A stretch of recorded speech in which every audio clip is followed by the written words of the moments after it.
Hello, my name is Drew Janison. I am 21 years old and I have autism. Today I am with my representative from Thrive. Her name is Pauline, and we're going to be talking about my life experiences and my dreams and goals for the future.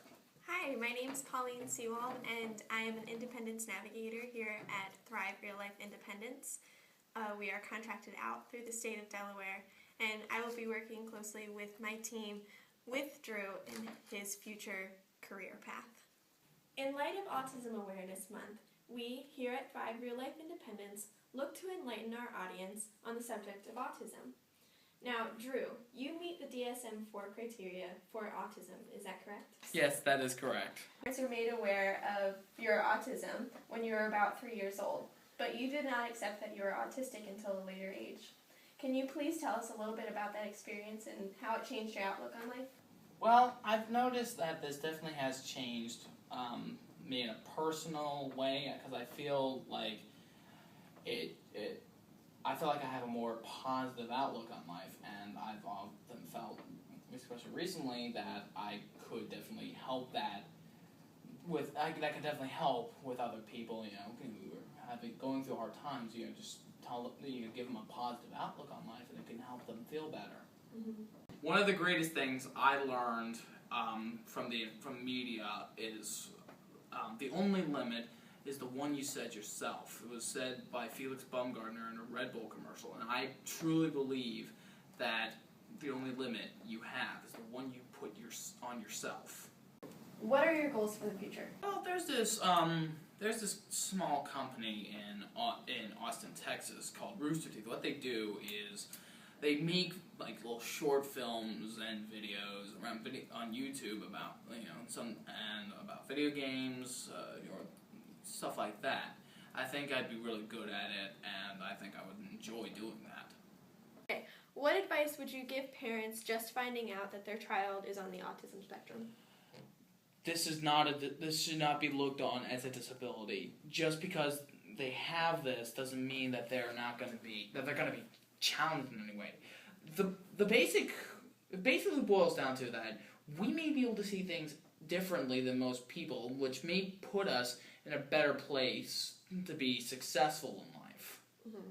Not that you're better than them, it's just you not that we're better than them. Skills. Not that we're better than anyone exactly. Just that we have different skills that some people may not have.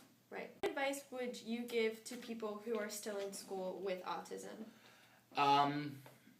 If you're being bullied and kind of discriminated against, don't listen to it.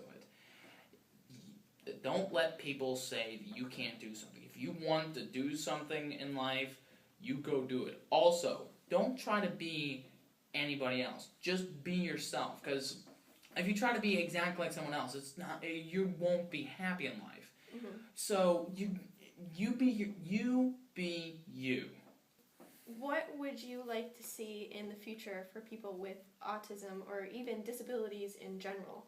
Well, for one thing, I don't want to see any discrimination or labeling of who we are. Just because we have this doesn't mean like I said, doesn't mean we're disabled or challenged. We're people just like you. We want to be treated equally and fairly. Mm-hmm. What is the one thing that you would want the audience to take from this video? That one piece of advice to just throw out there?